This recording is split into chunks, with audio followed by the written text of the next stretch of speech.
Então, meus irmãos, eu quero agradecer a Deus pela forma como Ele tem nos tratado aqui, nos abençoado.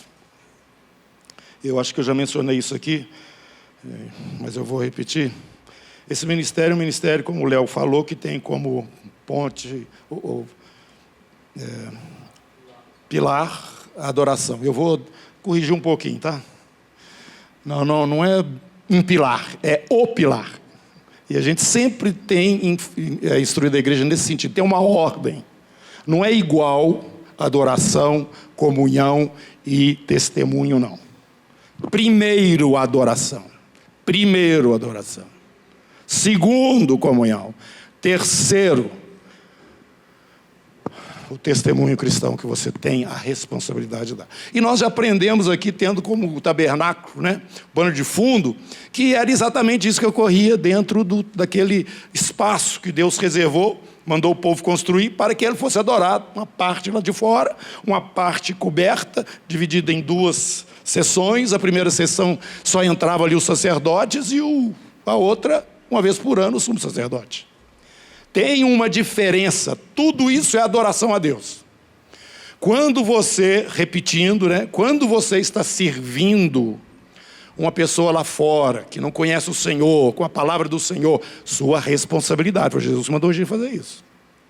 Quando você chega e transmite pelo seu testemunho e pela sua palavra, esta tão grande salvação que está na sua vida, você está adorando a Deus. Porque Ele mandou você fazer isso. Mas você está adorando a Deus lá no átrio externo, fora dessa parte do tabernáculo que é coberta.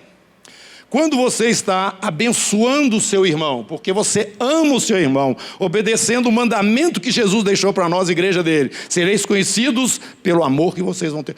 Eu acho que o meu microfone está muito alto, podia baixar um pouquinho. Quando nós estamos olhando uns para os outros, com esse intuito no coração de estar favorecendo, abençoando, edificando uns aos outros, você está já na parte coberta. E essa parte coberta é também adoração a Deus. Mas todas essas duas partes que eu falei, é uma adoração, eu diria, indireta. Ela chega até o Senhor através daquilo que você faz para o Senhor, alcançando outros. Agora tem uma parte, que é a do Santo dos Santos. Ali você entra sozinho. E você adora o Senhor em espírito e em verdade, contemplando a face do seu Deus. Deus. Qual que é o seu Deus? Então não vamos nos ficar confundidos. Adoração isso, adoração. É o primeiro pilar desse ministério. A adoração. Meus irmãos, eu gostaria muito, e estou vendo isso crescendo aqui no nosso meio, que esta reunião do domingo nosso aqui, das Igrejas Casas Reunidas, fosse uma expectativa da semana inteira, no seu coração. Estar junto com os irmãos, adorando a Deus, tendo a comunhão juntos, partindo pão, somos família de Deus. Porque eu tenho certeza que isso agrada ao Senhor. E esse ministério é o ministério cristocêntrico. Não foi eu que disse, não, foi um padre que falou isso. Ele frequentou aqui um tempo. E conversando com a gente, ele falou o seguinte: eu vi que esse ministério, essa igreja, é uma igreja cristocêntrica. Não estão fazendo nada mais do que a nossa obrigação. Porque a igreja é de Jesus, não é de ninguém. Ele comprou com o sangue dele. Por isso Jesus fala com autoridade às igrejas, ali no Apocalipse, aquelas 7 igrejas, ele vai falando, ele vai direto. Ele não pede desculpa, ele não fala, com licença, não. Eu comprei vocês com meu sangue. Então presta atenção. Então, queridos, eu quero que você entre comigo agora na Bíblia aqui, lendo alguns textos. Graças a Deus por tudo que o Senhor já trouxe para nós nessa manhã, mas tem mais. No capítulo 5 do livro de Amós, no versículo 18, até o final do capítulo, versículo 26. Quero que vocês me acompanhem. Amós, capítulo 5, verso 18 em diante. Ai de vós que desejais o dia do Senhor. Para que desejais vós o dia do Senhor? É dia de trevas e não de luz. Como se um homem fugisse de diante do leão e se encontrasse com ele o urso, ou como se entrando em casa, encostando a mão à parede, fosse mordido de uma cobra. Não será, pois, o dia do Senhor trevas e não luz? Não será completa escuridão, sem nenhuma claridade? Aborreço, desprezo as vossas festas, e com as vossas assembleias solenes não tenho nenhum prazer. E ainda que me ofereçais holocaustos, e as vossas ofertas de manjares, não me agradarei deles, nem atentarei para as ofertas pacíficas de vossos animais cevados.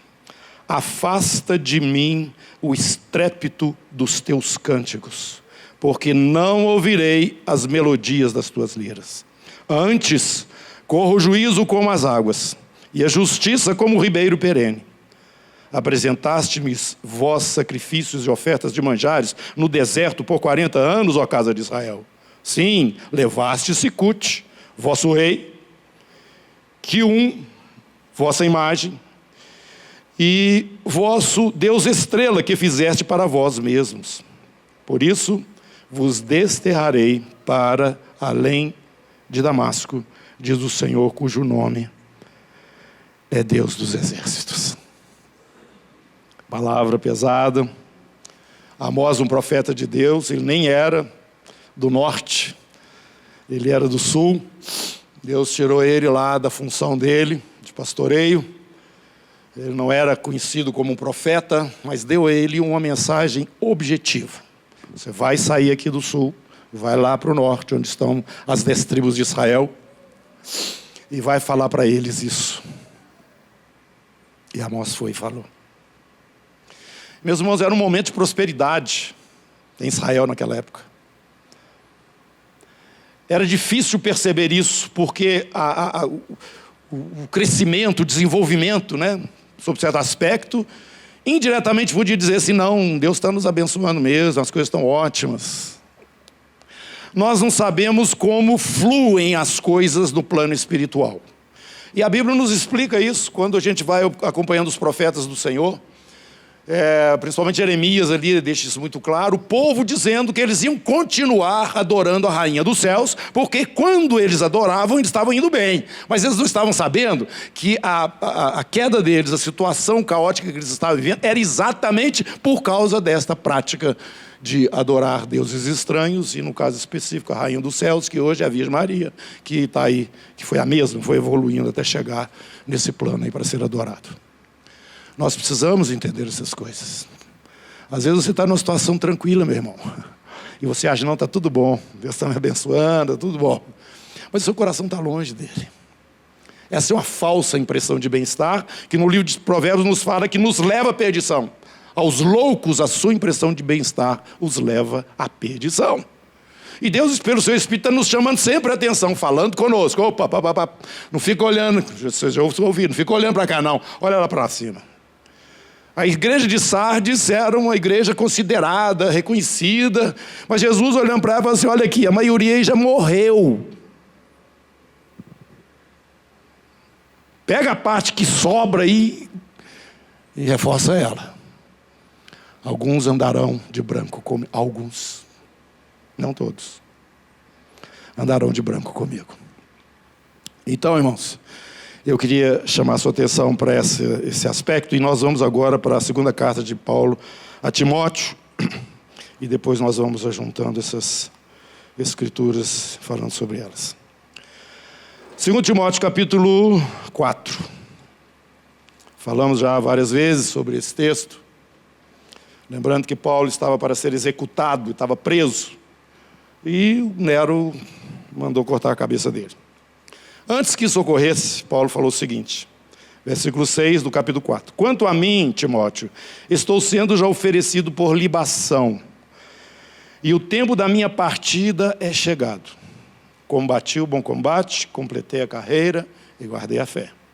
Já agora a coroa da justiça me está guardada, a qual o Senhor, reto juiz, me dará naquele dia.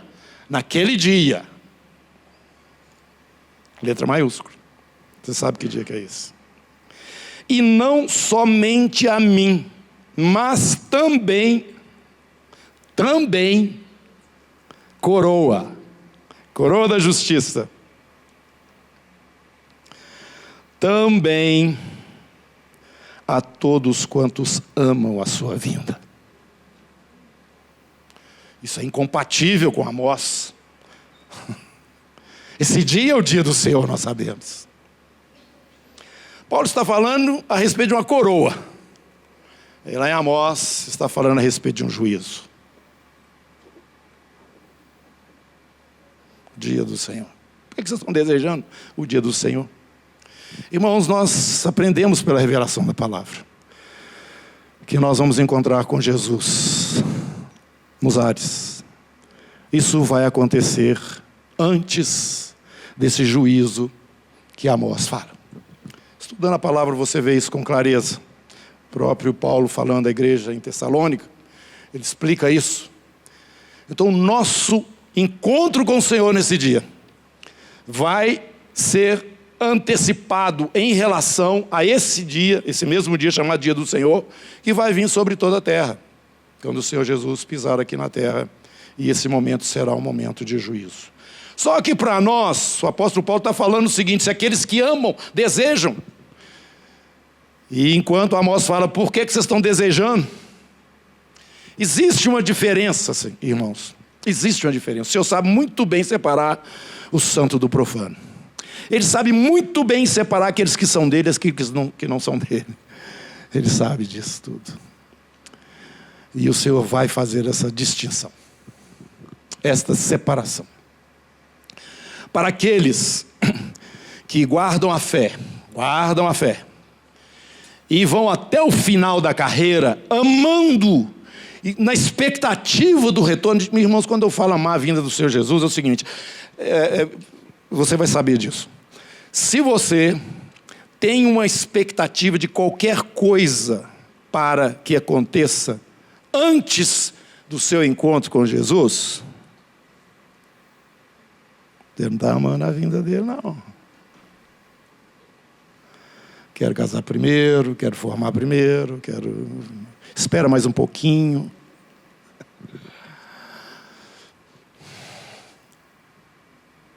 Você ama a vinda do Senhor Jesus. Aqueles que não têm intimidade com Ele abominam a possibilidade desse encontro. Eles não querem se apresentar diante do Senhor, porque, claro, a luz com as trevas vai aparecer tudo que eu sou. Não quero. As pessoas fogem. As trevas fogem da luz. João fala isso. Os homens amaram mais as trevas do que a luz.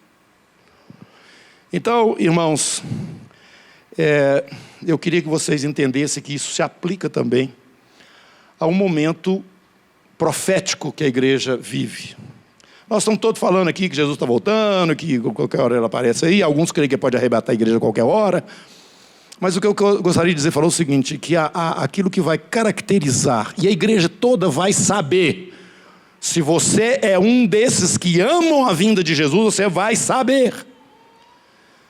Quem caracteriza os últimos dias é a figura do anticristo na terra, que vai ser um governo mundial que vai chegar. Já está bem encaminhado, ele vai chegar. Vai ter algumas coisas ainda antes, eu imagino, que ele alcance essa autoridade tão grande, mas está em andamento acelerado. Quando ele chegar, antes que ele tenha toda a sua expressão de domínio e governo sobre a terra, aqueles que amam a vinda do Senhor Jesus saberão. É ele. E daí para frente se cumprir os dois sinais que Paulo fala: a grande apostasia e o filho da iniquidade. Então, irmão, eu quero dizer para você o seguinte, que o arrebatamento da igreja não vai acontecer assim, sem que nós estivéssemos. Nós não vamos saber o dia e a hora, tá? Mas nós vamos saber, igual eu falo aqui, chicotinho queimado, está bem quente, está chegando. Nós vamos saber disso. Agora, isto mostra alguma coisa que já precisa começar a ser refletida na sua vida. É o seu desapego das coisas que são do mundo. E talvez aqui você tenha um pouco de dificuldade, todos nós temos. E nós entendemos que temos que ser zelosos nessa hora, atentos. Como viver de uma forma zelosa e atenta? Andando no Espírito, irmão. Não cria situação assim complicada. O dia que alcançar aquela espiritualidade. Não está ao alcance de todos nós. Se você nasceu em Jesus ontem, já está disponível. Anda no Espírito. O que é andar no Espírito? Repetindo. Tem alguém aí do seu lado aí? Tem? Pois bem, aqui nós temos várias pessoas, né? Aqui você não se comporta como você se comportaria se não tivesse ninguém aqui. Estou certo ou estou errado? Vou pensar que você não tem liberdade de tirar sua roupa aqui. Vai. Claro que não. Tem um tanto de gente aí me olhando. Claro que não. Se você anda consciente da presença que já foi prometida e que é real, não te deixarei, nunca jamais te abandonarei. Estarei convosco todos os dias até a consumação dos séculos. Eu vou enviar o meu Espírito e ele vai estar em vós. Deus está mentindo ou está falando a verdade? Ele está presente na sua vida. Como foi lido aqui, Paulo mesmo falou no capítulo 17 de Atos, né? Vocês não estão, mesmo que vocês não se percebam, ou percebam isso, vocês estão se movendo nele. Quando você vira essa chave e começa a andar com Jesus, Ele está comigo. Ele vai constranger a sua vida para viver de acordo com aquilo que agrada a Ele. E se porventura você tropeçar, Ele não vai te condenar. Ele vai pegar sua mão e te levantar, porque você vai dizer para Ele: me perdoa, Senhor, eu não fui legal. Você vai começar a se ver melhor, você vai começar a se entender melhor, você vai começar a ver a distância que é de você para o Senhor e que Ele desceu para te buscar. Você começa a honrar o Senhor, e essa liberdade sua diária com Deus vai te dar o momento do Senhor para a sua vida. Não precisa decorar a Bíblia toda, não. Você precisa andar no Espírito. É importante decorar a Bíblia? Muito. Mas ande no Espírito. Na hora que você estiver andando na rua, na hora que você estiver no seu trabalho, sempre consciente, o Senhor está aqui. Está comigo. Isso é necessário, irmãos, porque, como eu já disse, nós temos que nos desprender do mundo. E a sensação é essa. Você vai viver, vai continuar aumentando isso, né? Porque eu não sei se tem mais demônio na terra ou se os demônios que estão mais fortes, mas que está havendo uma ação maior das trevas da terra nesses dias. Está. Não precisa nem de concordar comigo, está. Agora, a gente, irmãos, precisa saber discernir isto. Nessa questão espiritual que foi falada aqui também, a nossa luta é lá no segundo céu. Nós estamos lutando contra forças espirituais, pelo testemunho que damos e pelo posicionamento que nós assumimos.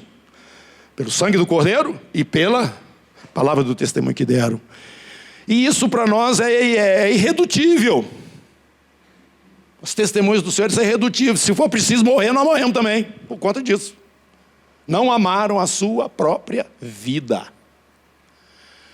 Então, irmãos, se realmente nós queremos andar com o Senhor de uma forma integral e não aquela em cima do muro, ou aquela, como já foi também dito aqui, o Senhor já nos instruiu muito aqui hoje, aquela vida banho-maria, né? Você sabe que você é cristão, você sabe que você já entregou sua vida a Jesus, mas você não está vivendo no padrão que você sabe você deveria estar vivendo. Você está favorecendo a carne muitas vezes, você está favorecendo coisas que não são, que só Deus sabe. Diante dos homens você pode estar 10, mas o Espírito Santo habita dentro de você. E Ele está lá batendo o sininho. Não entristeçais o Espírito Santo de Deus, com o qual fostes selados para o dia da redenção. Não apagueis o Espírito. Anda no Espírito. Anda no Espírito. Anda no Espírito, que você saberá discernir aquilo que é falso, aquilo que é apenas religioso, daquilo que é a essência, que é a verdade pura, que é o nosso próprio Deus. Bom, eu quero então te dizer o seguinte: como que você se classifica? Porque pela forma como você se classifica, esta admoestação que está aqui no livro de Amós pode ser aplicada. Por que você está querendo que Jesus volte? Vou ficar falando isso aí da boca para fora, porque todo crente fala isso? Por quê? Vai ter um tribunal. Vai ter um tribunal. Não para tratar as coisas erradas que você fez. Isso Jesus já pagou tudo. Mas as coisas certas que você deixou de fazer vão aparecer. Aquilo que estava dentro da sua capacidade como uma nova criatura em Cristo Jesus, porque nós somos salvos pela fé para andarmos em obras que Ele de antemão preparou para que nós andássemos nelas. Obra não salva ninguém, mas é uma evidência de quem você está seguindo. Então, nós precisamos ter esse discernimento, irmãos. Precisamos ter esse discernimento. E hoje isso é uma necessidade muito grande para a igreja, porque ela está dentro de um formato, eu vou dizer igreja evangélica, tá? Evangélico, assim, no sentido geral. Tem a religião evangélica. Você é evangélico? Igual que tem outra religião aí, um monte de religião. O que você é? Quando fala que é evangélico, é aquele pessoal que tem esse culto, que faz desse jeito, que fala desse jeito, que faz daquele jeito, faz daquele outro, pronto. Você já está dentro da caixinha. Essa caixinha vai trazer uma falsa ilusão de que você está realmente agradando o Senhor. Porque você sabe como funciona a coisa, então. Vamos na máquina, vamos caminhando. Faz isso, faz aquilo outro, faz aquilo outro. Eu sou crente. Ninguém está duvidando que você é crente. Mas você não anda na dependência completa do Espírito de Deus se você usa como segurança uma estrutura teológica, estrutura religiosa, organizacional ou social, e aquilo vai te iludindo. Vai te iludindo. Você se concede, né, a liberdade, desde que você esteja dentro desse espaço, dessa caixa, para viver uma vida assim mais administrada por você mesmo. Pode temer o dia, porque a Bíblia fala que alguns vão chegar lá como que salvos pelo fogo, né? Passando pelo fogo. Agora, em compensação, outros vão viver assim um momento de glória, porque as obras, elas vão aparecer todas no tribunal de Cristo. Esses estarão andando de branco com Jesus. Estes vão receber essa coroa da justiça que foi falada aqui. Estes serão honrados diante de Deus e diante dos anjos do céu. Todos. Essa dimensão mais alta é que nós estamos sendo chamados para viver nela. Mais alta. Mais alta. Mais alta. Descola da terra. Você vai viver momentos, se você é um religioso, um evangélico, vamos dizer assim, vou usar essa expressão, vocês me perdoem, interpretam do jeito que vocês quiserem, mas é isso que nós estamos vendo. É só dar uma olhada na igreja, assim, de uma forma geral, você vai ver isso que eu estou falando. Evangélica.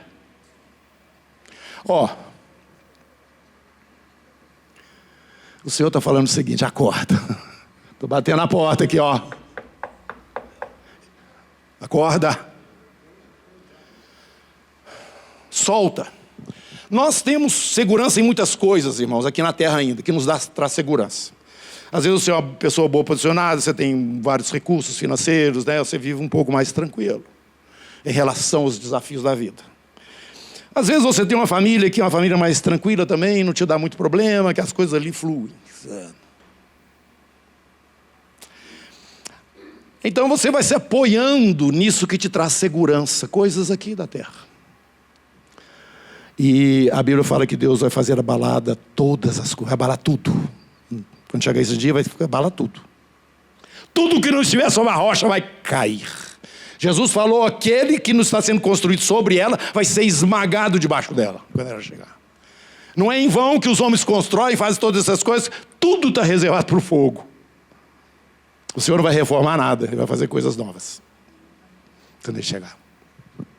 Então, queridos, já que nós estamos sendo chamados para uma posição mais alta, nós temos que ser um pouco mais vigilantes, sóbrios, porque os dias são maus. Então, quando essas coisas chegam e começam a te mexer debaixo de você, aquela estrutura que você tinha começa a desfazer, a tendência sua é entrar em desespero. Aí você começa a falar, Deus, onde é que o Senhor está? Oh Deus, o que é isso? Por que está acontecendo aquele negócio? Isso também não é Senhor. Sou filho de Deus. Irmãos, nós estamos entrando de uma forma acelerada, cada vez maior, nesse ambiente, no mundo. Nesse ambiente, no mundo inteiro. Então, quando eu falo para vocês, descola dessas coisas, porque tudo isso, de uma forma ou de outra, vai passar. Vai passar. Mas se você anda no Espírito, se você está colado no Senhor, sumiram todos os teus recursos, você está em paz. Paz. Satanás não conseguiu te abalar. Você está em paz, porque você anda na presença do seu Deus. Somente com essa intimidade é que nós podemos enfrentar os desafios que nós vamos ter pela frente. Ou se apoia numa coisa, ou se apoia em outra coisa, ou se apoia em Deus, ou se apoia em algo que não é Deus. É isso que eu quero falar. Por mais importante que seja família, seja o que for, não é ali que você vai ter que botar a sua base. É sobre o fundamento que é Jesus. Então eu quero dizer para vocês que nós podemos estar aqui cantando, louvando ao Senhor. Eu sei que isso não acontece, pelo menos na maioria dos que estão aqui. Mas nós cantamos, adoramos, e o Senhor, né? E o Espírito está falando para você assim, ó, afasta de mim o estrépito dos teus cânticos. Eles não dizem respeito a mim, porque as suas atitudes, a sua forma de viver é separada daquilo que o meu Espírito está conduzindo você. Afasta. Queres barulho? Não. Isso para mim é barulho. É igual funk, esses trem aí, é barulho. Irmãos, eu queria que ao sairmos daqui, nós fizéssemos uma checagem das nossas bases. É igual, nós vamos voar. Então você senta lá no banco, tem que botar o cinto, tem que prestar atenção no que o pessoal fala, de segurança, porque vai voar. E se houver alguma, principalmente do piloto, se ele transgredir aquelas normas que ele aprendeu e tem que andar nela, ele não chega onde ele vai, para onde ele está indo. Então vamos checar a nossa vida. Vamos checar a nossa vida. Meus irmãos, eu não estou trazendo peso nenhum, pelo amor de Deus, sobre sua vida. Eu só estou te pedindo uma coisa, anda no Espírito. Anda no Espírito. Peso nenhum. Peso nenhum. Você não precisa falsificar nada, você não precisa representar nada, você precisa ser só você, junto com Jesus. Ele te aceita desse jeito mesmo. Você não está passando desodorante, mas Ele te aceita assim mesmo. Ele te ama, irmão. Ele não te condena. Mas uma vida com Jesus é uma vida de aventura. Uma vida de aventura. É uma das coisas que eu gosto muito. Aí eu, em certas circunstâncias, eu vim fazer, Deus, agora o que o Senhor vai fazer? O que o Senhor vai fazer? Estou aqui esperando para ver. E Ele faz. Ele faz. A prova que Ele faz é que eu estou aqui, falando a respeito dEle, pregando. Jesus, o Senhor. Bendito seja o nome daquele que nos comprou com preço tão alto. Tão alto. E eu não posso ficar com aquilo que é aparente, eu tenho que ficar com aquilo que é o suco da coisa. Nós temos que ser uma igreja cristocêntrica continuamente. Nós temos que ter uma vida autêntica com Jesus e não com aquela roupagem evangélica. Porque essa daí vai queimar toda, né? Na hora que você chegar lá em cima. Mas você vai escutar aquilo que Paulo certamente escutou, porque estava seguro de que ele foi até o final. Perseverando no Senhor, dependendo, esperando e amando a vinda do Senhor. Servo bom, fiel. Ah, irmão, não tem recompensa maior do que essa, não. Tem não. Vale a pena. Vale a pena você descolar, ficar solto. Solto no espírito. Não deixa que haja uma conexão sua com nada dessa terra que te desestabilize. É ruim ficar sem, mas eu não dependo disso. É difícil se não houver esse favor. Bom, o Senhor está sabendo disso. Eu não vou negociar. Igreja, vocês estão entendendo o que eu estou falando? A minha preocupação não é fazer uma pregação. A minha preocupação é passar uma mensagem. Você entendeu? O Espírito Santo fala. E como diz as cartas todas do Apocalipse, né? Quem tem ouvidos ouça o que o Espírito diz às igrejas. Ele está falando, não é só para a comunidade, não. É para a igreja dele, tá? Curva sua cabeça aí, vamos orar.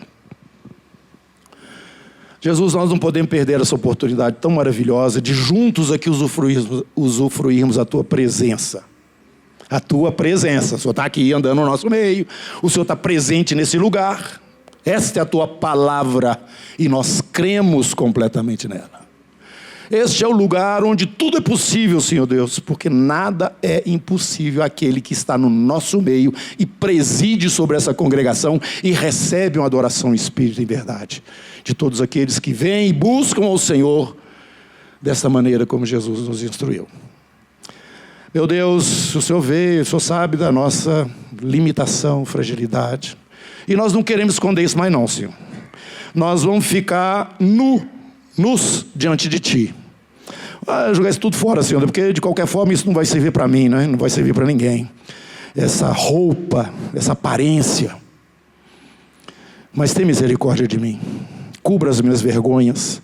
Tire, Senhor Deus, do nosso meio tudo aquilo que é impuro, tudo aquilo que faz mal cheiroso o ambiente onde o Senhor quer estar. Porque o Senhor é amor e o Senhor é perfumado. Oh, Jesus. Senhor, fala para cada um aqui, Senhor, lá no Espírito. Não temas. Não temas. Eu estou presente. Abra a porta do seu coração e deixe eu conviver com você. E Ele há de nos levar nas suas alturas. Em nome de Jesus, eu agradeço a Deus, agradeço de todo o meu coração, todo o bem, toda a misericórdia revelada e compreendida já no meu coração em relação aos irmãos, em relação à minha própria vida, em relação à minha família, em relação a tudo. Senhor, tenha misericórdia de nós. Dá-nos corações gratos, Senhor. Porque assim, inclusive, a própria dificuldade em surgindo não há de nos abalar. Porque nós sabemos que temos muito mais crédito de bênçãos do Senhor do que qualquer tipo de tribulação que chega na nossa vida. A breve e momentânea tribulação não pode se comparar com o peso de glória que está preparado.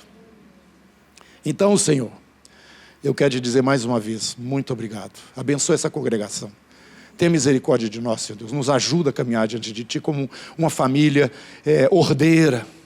Como um povo, Senhor Deus, que em sendo olhado reflete a Tua face. Muito obrigado, Senhor. Amém.